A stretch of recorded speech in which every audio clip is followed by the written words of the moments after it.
오늘 이 시간에는 찾아오시는 주님이라는 제목으로 하나님 말씀 전하겠습니다. 우리 주님은 첫 번째, 마음 아픈 영혼에게 지름길로 찾아오시는 주님이십니다. 요한복음 4장 3절 4절을 제가 읽습니다. 유대를 떠나사 다시 갈릴리로 가실새 사마리아로 통행하여야 하겠는지라. 예수님께서 제자들과 함께 유대 지방에서 갈릴리로 가시는 그런 노정에 있었는데, 당시 사마리아와 적대 관계에 있었던 그 유대인들은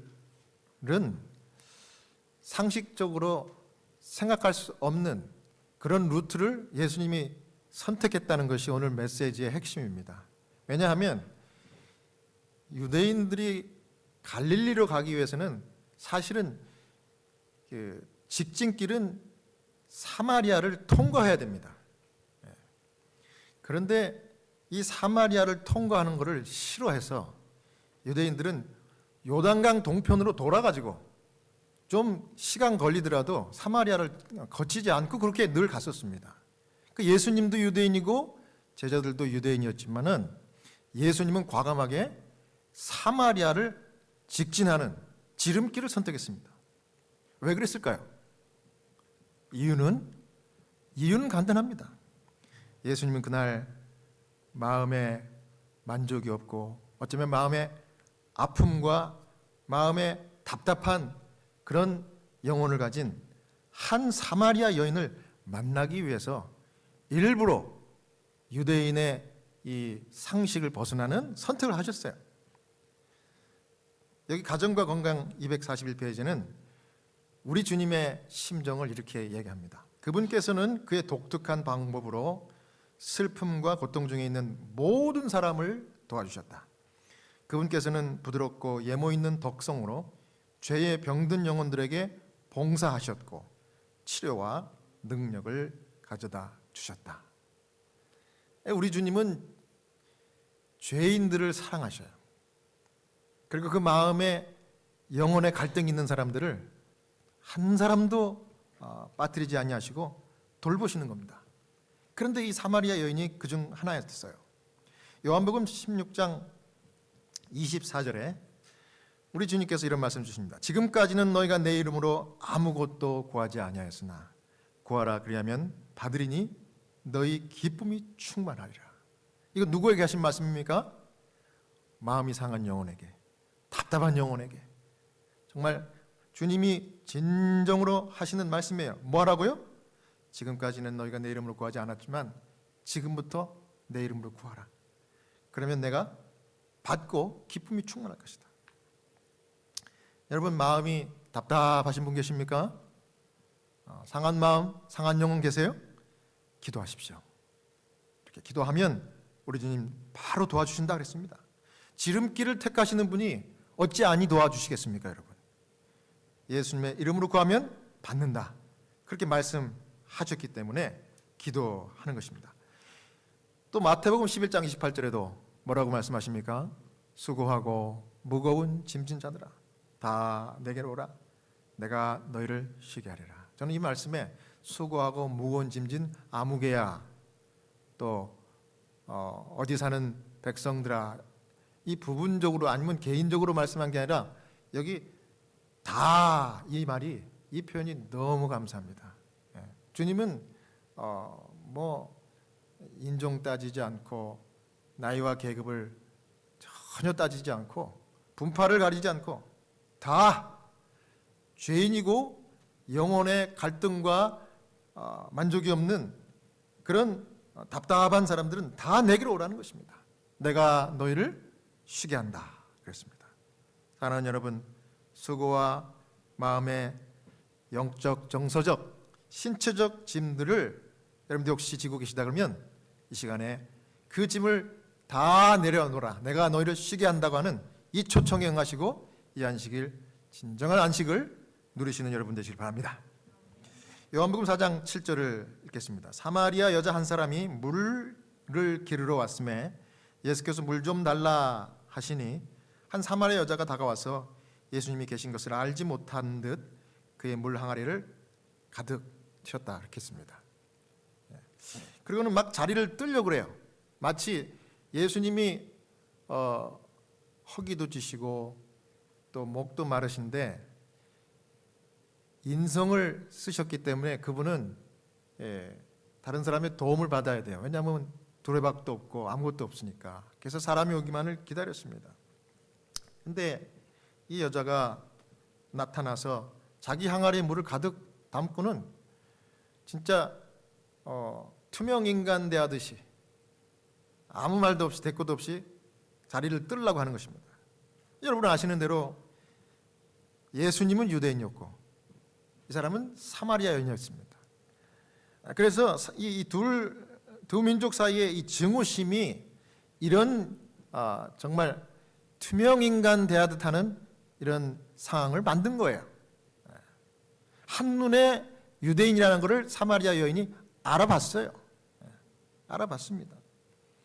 그래서 이제 막 떠나려고 할 때 이 하늘의 왕이신 예수님께서 이 사마리아 여인 이 마음 아픈 영혼의 마음을 열기 위한 열쇠를 찾고 계셨다고 그랬습니다. 열쇠를. 마침내 하나님의 사랑에서 우러나오는 재치로서 여인에게 호의를 요구했습니다. 인성을 쓰신 하늘 왕께서 이 물 한 모금의 선물까지도 낯선 사람의 친절에 의존하셨다는 사실 여러분 경이롭지 않습니까? 정말 감동입니다. 하늘의 왕께서 이 여인에게 호의를 베풀어 달라고 요구한 것입니다.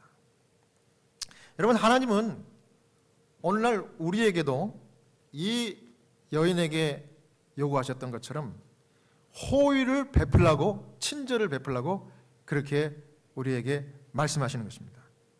여러분 기억하십시오. 저와 여러분을 부르신 이유가 뭡니까? 바로 친절과 호의를 베푸는 자 되라. 그래서 부르신 겁니다. 그러니까 여러분 할 수만 있으면은 주변에 계신 모든 분들에게 여러분의 마음으로부터 우러나오는 친절과 호의를 베푸는 여러분 되시기 바랍니다.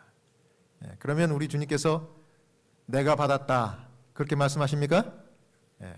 주님이 그렇게 받으신다 그랬습니다. 그 다음 두 번째로 찾아오시는 주님은 어떤 주님인가 하면 책망하지 않고 감싸주기 위해서 찾아오시는 주님이십니다.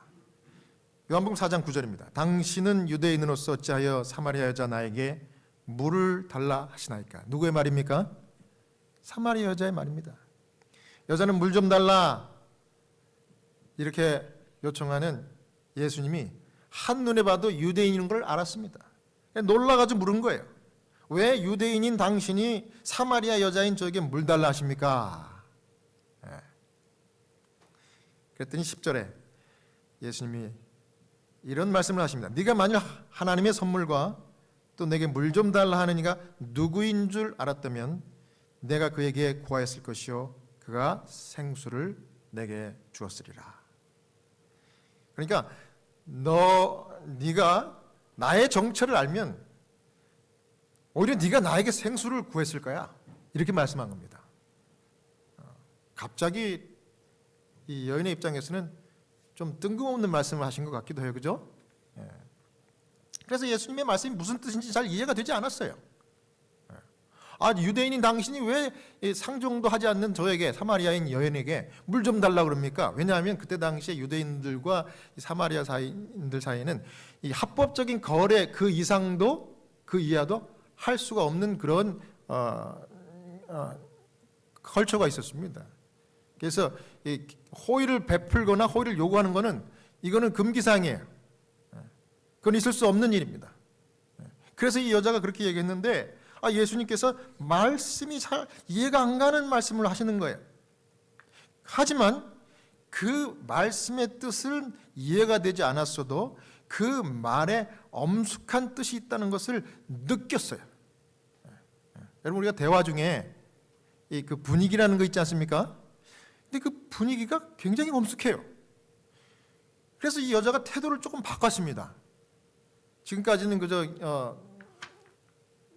지금까지 유대인을 자기가 대했던 그런 방법으로 이렇게 배척하면서 자기를 보호하고 이렇게 했는데 굉장히 진중한 거예요.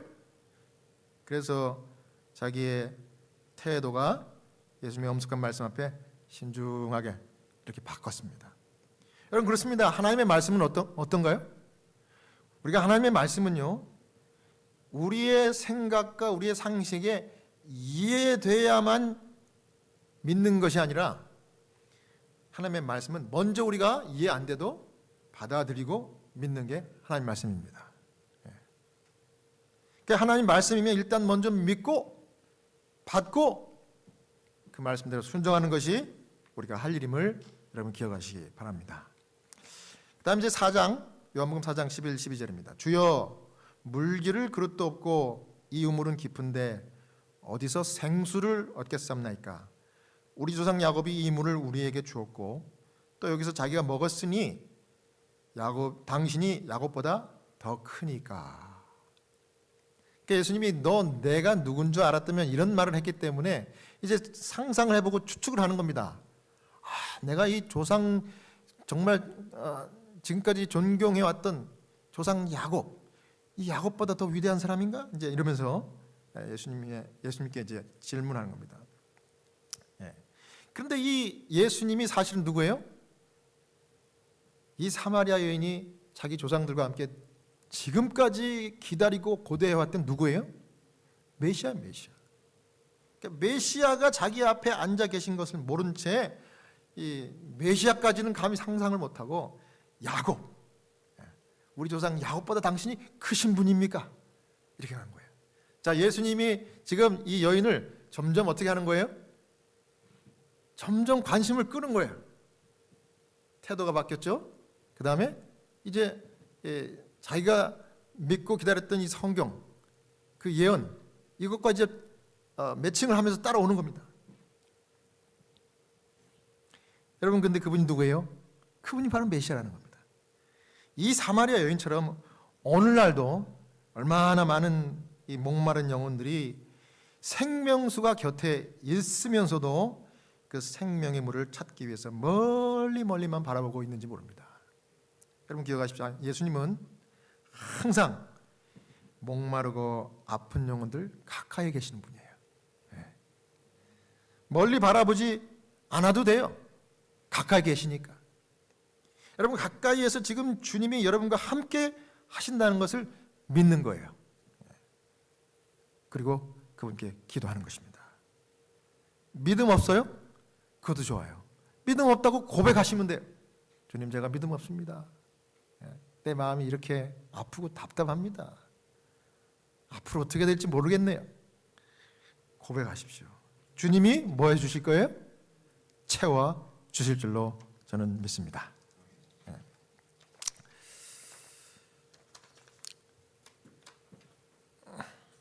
자, 이제 예수님께서 이 여자의 질문에 당신이 야곱보다 큽니까? 즉답을 안 하셨어요. 하지만 엄숙한 열정으로 설명하십니다. 13, 14절입니다. 이 물을 먹는 자마다 다시 목마르려니와 내가 주는 물을 먹는 자는 영원히 목마르지 아니하리니 나의 주는 물은 그 속에서 영생하도록 솟아나는 샘물이 되리라. 지금 예수님은 이 여자에게 너의 영혼의 진정한 필요는 이거야, 이렇게 말씀하고 있는 겁니다. 간접적으로. 그 필요가 뭡니까? 오직 한 분이신 그리스도가 너의 진정한 필요야. 왜? 그리스도만이 영혼의 만족을 주실 유일한 분이기 때문에 그런 겁니다. 그것을 생수로 이야기하신 거예요. 그러니까 이 그리스도의 생수, 이걸 얘기한 겁니다. 그렇습니다. 여러분, 사람들은 도처에서 만족을 얻지 못해요. 이 세상 우물에서 사람들은 갈증을 풀려고 애쓰고 그렇게 노력하지만은 다시 목마를 걸 마시는 그런 일을 반복할 뿐입니다. 그들의 영혼의 필요를 채워줄 수 있는 뭔가를 갈망하고 있는데 누구만이 그걸 채워줄 수 있다는 거예요? 그리스도만이 그 갈망을, 영혼의 갈증을 채워줄 수 있다는 말씀입니다. 여기 시대의 소망이 아주 귀한 코테이션인데요. 187페이지. 그분만이 나눠줄 수 있는 하늘의 은혜는 생수 같아서 영혼을 순결하게 하고 소생시키며 활력을 준다. 이 생수가 뭡니까? 생수가 뭔 거예요? 주님이 주시는 생수는 하나님의 은혜. 하나님의 은혜를 먹어야 된다는 얘기예요. 그걸 받아야 된다는 겁니다. 그게 이 줄인 영혼을 채워주고 만족시켜 준다는 거예요. 영혼을 순결하게 하고 소생시키고 활력을 준대요. 무엇이 그렇게 한다고요? 하늘의 은혜의 생수라는 거예요. 여러분, 우리는 다 영혼의 만족이 없고 아프고 가련한 죄인들입니다. 다 죄인이에요. 정말 하늘의 은혜가 정말 필요한 죄인들입니다. 그렇기 때문에 하늘의 은혜의 생수, 이거를 날마다 마시라고 주님이 여인에게 이야기한 겁니다. 이것만이 정답이다 이거예요. 여러분, 이 은혜, 하늘의 생수를 사모하고 정말 풍성하게 마시고 그 영혼의 갈증을 채우시는 여러분 다 되시기를 바랍니다. 자, 예수님이 생수에 대해 말씀할 때 여자는 지금 이게 야곱의 우물 얘기가 아니라는 걸 또 깨달았어요. 이게 그냥 이 물리적인 지금 이 우물을 이야기하는 게 아니구나 이분이. 그래서 마음의 흥미가 일깨워졌습니다. 동시에 이 생수의 선물을 그러면 나도 받고 싶다 하는 욕망이 생겼어요. 그래서 15절에 이렇게 말합니다. 주여, 이런 물을 내게 주사 목마르지도 않고 또 여기 물길로 오지도 않게 하옵소서. 이제 여인의 마음이 점점 열리죠. 그런데 여러분, 여인이 생수를 달라고 그러니까 예수님 갑자기 그 대화의 주제를 바꿔버립니다. 요한복음 4장 16절입니다. 가라사대 가서 내 남편을 불러오라. 이게 무슨 날벼락 같은 말씀을 주님이 하시는 겁니까 지금? 아주 순식간에 뒷골이 뜨끈한 말씀을 하시는데 예수님은 이 여자의 죄를 지적한 거예요. 예수님이 죄를 지적하셨어요. 왜냐하면 예수님은 이 여자가 하늘 은혜의 생수를 받아 마시기 전에 할 일이 있다는 걸 알았어요. 그거는 자신의 죄를 인정하고 자신의 구주가 필요하다는 사실을 깨닫기, 그걸 원하셨어요. 예수님이 갑자기 대화의 주제를 바꾸고 여인에게 말씀하신 겁니다. 소스라치게 놀란 이 여자는 남편을 불러오라고요? 저는 남편 없습니다. 이 한마디 말로 그 방면에 관한 모든 가능한 질문들을 막으려고 그랬어요. 왜냐하면 그 부끄러운 그 과거의 삶이 드러나는 것이 그걸 원치 않았습니다. 그거 원하는 사람이 어디 있겠습니까? 그죠? 17절, 여자가 대답하여 가로되 내가 남편이 없나이다. 예수께서 가라사대 내가 남편이 없다 하는 말이 옳도다. 내가 남편 5이 있었으나 지금 있는 자는 내 남편이 아니니 내 말이 참되도다. 이걸 듣고 있던 이 여자는 떨었습니다. 떨었어요. 왜요? 마치 그 신비한 손이 자기가 살아왔던 삶의 페이지를 한 장 한 장 넘기면서 그 여자가 영원히 숨겨두기를 바랐던 사실을 눈앞에 전개시키고 있었기 때문에 떨었어요. 여자가 도무지 부인할 수 없는 사실, 그러나 반갑지 않은 이 문제에 대한 설명을 피하려고 이 여자가 대화의 주제를 확 돌려버립니다. 예수님도 돌렸으니 자기도 돌려야죠. 요한복음 4장 19절입니다. 주여, 내가 보니 선지자로소이다. 그리고 나서 바로 대화의 이 주제를 그동안 아주 끊이지 않도록 계속해서 논쟁의 주제가 됐던 예배의 장소, 사마리아와 유대의 예배의 장소 두 군데가 있었죠. 하나는 북방 이스라엘의 사마리아 그리심산에 있었고, 하나는 원래 있었던 예루살렘입니다. 남방 유다에. 그죠? 그래서 서로 우리가 드리는 예배 장소가 중요하다. 아니야, 여기 예배 장소도 똑같아. 이러면서 서로 그렇게 했던 그 논쟁의 장소로 바로, 그러니까 정치적인 이야기로 그냥 바로 대화의 주제를 바꿔버린 거예요. 왜? 자기의 과거를 더 이상 파헤치지 못하게.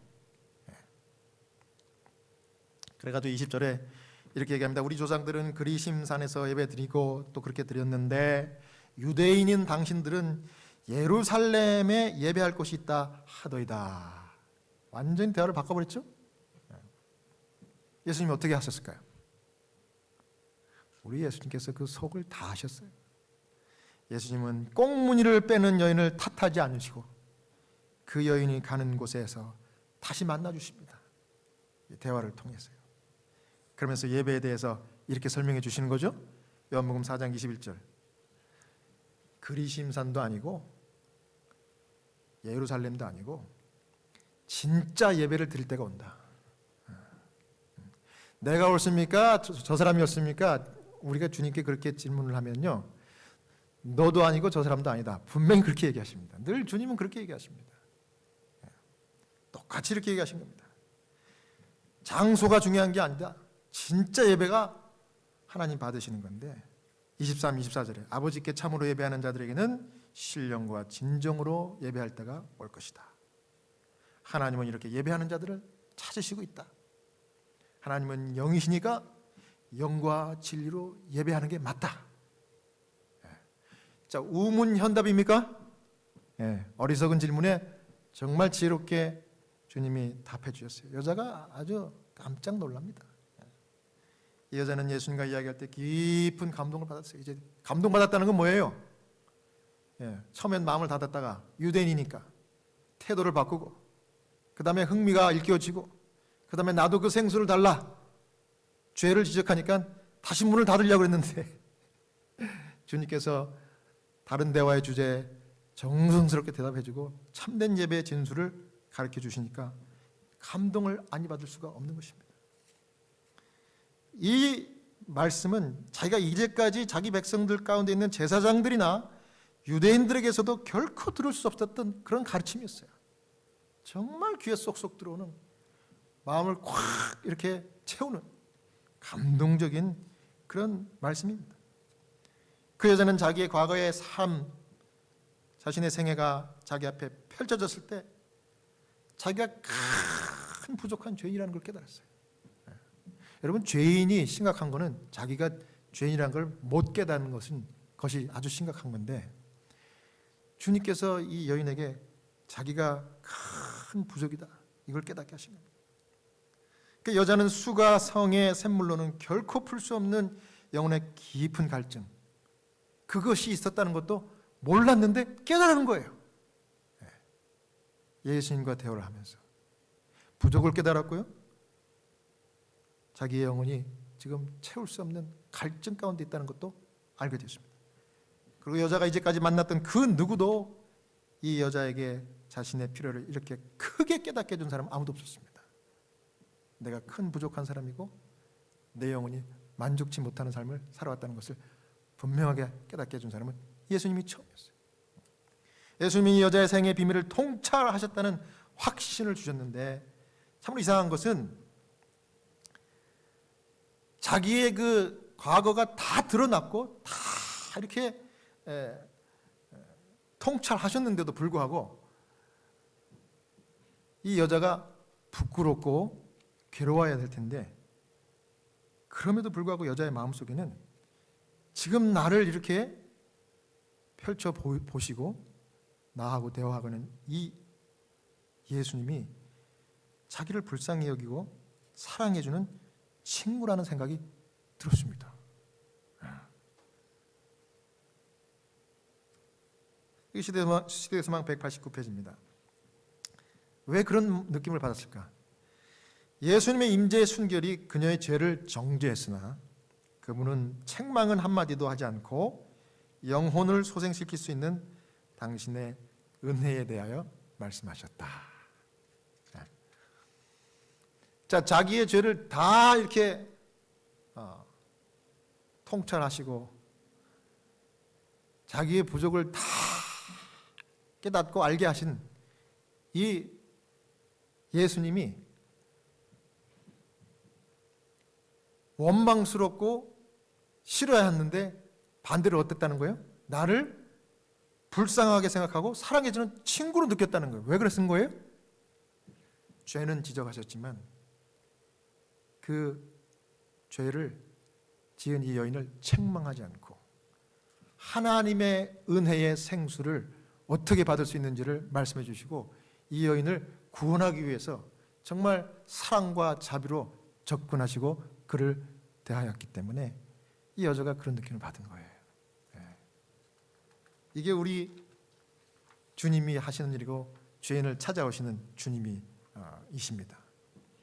여자는 이분이 혹시 기다렸던 메시아가 아닐까, 이제 정말 이분이 그분이 아닐까 이런 생각까지 온 거예요. 요한복음 4장 25절 메시아 곧 그리스도라 하는 이가 오실 줄을 내가 아노니 그가 오시면 모든 것을 우리에게 고하시리다. 이게 사실은 자기의 그 신앙 고백입니다. 메시아가 오시면 다 해결될 겁니다. 근데 왜 이 여인의 마음속에 메시아가 떠올랐을까요? 이분에게서, 예수님에게서 메시아 같다는 느낌을 받았기 때문에 그래요. 이분이 메시아구나, 나를 위해 찾아오시는 메시아구나. 하지만 당신이 메시아입니까? 이렇게 묻지는 못해요. 그렇죠? 그랬더니 요한복음 4장 26절에 예수님 뭐라 그래요? 한마디 딱 하십니다. 내가 말하는 내가 그로다. 내가 봐도 메시아다, 이 얘기하신 겁니다. 이 말을 듣고 그 여인의 마음속에 믿음이 솟아올랐다 그랬습니다. 그리고 여자는 하늘의 교사의 입에서 나오는 놀라운 선언을 받아들였습니다. 메시아인 것을 믿고 받아들였습니다. 놀라운 역사가 일어난 거예요. 그래서 예수님이 유대인의 눈총을 받으면서까지 그냥 사마리아 그 땅으로 직진하신 거예요. 이 여인을 구원하기 위해서. 이때 이제 제자들이 음식을 사가지고 돌아왔습니다. 그러니까 여인과 대화는 계속해서 끊이지 않고 있었어요. 근데 이 제자들이 나타나니까 대화가 거기서 이제 마칩니다. 그리고 여인은 물동이를 버려두고 예수님께 물들일 생각도 하지 않고 너무 기뻐가지고 메시아를 만났기 때문에 마을로 걸음을 재촉해 떠났습니다. 그리고 초저녁이기 때문에 이제 하루의 일을 마치고 돌아오는 마을 사람들을 붙잡고 이렇게 말합니다. 요한복음 4장 29절 나의 행한 일을 내게 말한 사람을 와보라. 이분이 그리스도가 아니냐. 메시아 그리스도를 만났다. 그래가지고 온 도성이 다 이 여인 한 사람의 회심으로 주님을 영접하고 구원을 받은 것입니다. 할렐루야. 자, 마지막으로 예수님은 이제 어떤 분이신가 찾아오시는 주님은 영혼의 양식으로 만족해 하시는 주님입니다. 무엇의 양식으로요? 영혼 구원의 양식으로 만족해 하시는 주님입니다. 제자들이 심부름 갔다 돌아보니까 예수님이 그렇게 갈증이 있어서 마시기를 원하셨던 시원한 샘물 한 모금도 안 드신 거예요. 여자도 예수님께 너무 마음이 기쁘고 다급해서 물 한 잔 못 드리고 그냥 떠난 거예요. 요한복음 4장 32절에 주님이 제자들이 좀 음식을 권하니까 물도 안 드시고 또 허기도 채우지 않으셨는데도 불구하고 예수님은 전혀 만족한 완전한 그 평화로운 모습으로 이렇게 얘기합니다. 내게는 너희가 알지 못하는 먹을 양식이 있느니라. 33절 나의 양식은 나를 보내신 이의 뜻을 행하며 그의 일을 온전히 이루는 이것이니라. 제자들이 좀 이해가 안 갔습니다. 이게 무슨 얘기인가? 예수님은 한 잔의 샘물도 수가성 샘물도 마시지 않으셨고 제자들의 음식도 잡수지 않으셨지만 이 여자가 당신의 말씀으로 양심이 깨우쳐졌을 때 기뻐하셨습니다. 갈증이 채워진 거예요. 이 여자가 생명수를 벌컥 마시는 것을 보셨을 때 자신의 줄임과 목마름이 바로 채워지신 겁니다. 왜요? 영혼이 생수를 마시는 장면이 예수님에게 양식이라고 그랬으니까. 그렇습니다, 여러분. 주님은 우리의 영혼이 하나님의 생명의 말씀으로 깨우침을 받고 하늘 생명수, 은혜의 생명수를 마실 때 그분에게는 흡족한 양식이 되시는 것입니다. 네. 여러분, 우리가 주님의 허기진 배와 목마름을 채워줄 수 있는 우리 주님의 양식이 되지 않으시겠습니까? 네. 어떻게 해야 되겠어요? 우리가 주님을 사랑하고 우리의 양심을 일깨워서 우리의 죄를 고백하고 하나님의 생명의 은혜, 하나님의 말씀을 우리 마음껏 내모시고 사는 것입니다. 그러니까 우리 주님을 만족해드리는 삶, 날마다 자기 죄와 구주의 필요를 깨닫고 하늘 생명수의 은혜를 받고 누리는, 그리고 또 전하는 회심한 사마리아 여인과 같은 여러분 모두가 다 되시기를 진정으로 바라면서 오늘 말씀 마치겠습니다.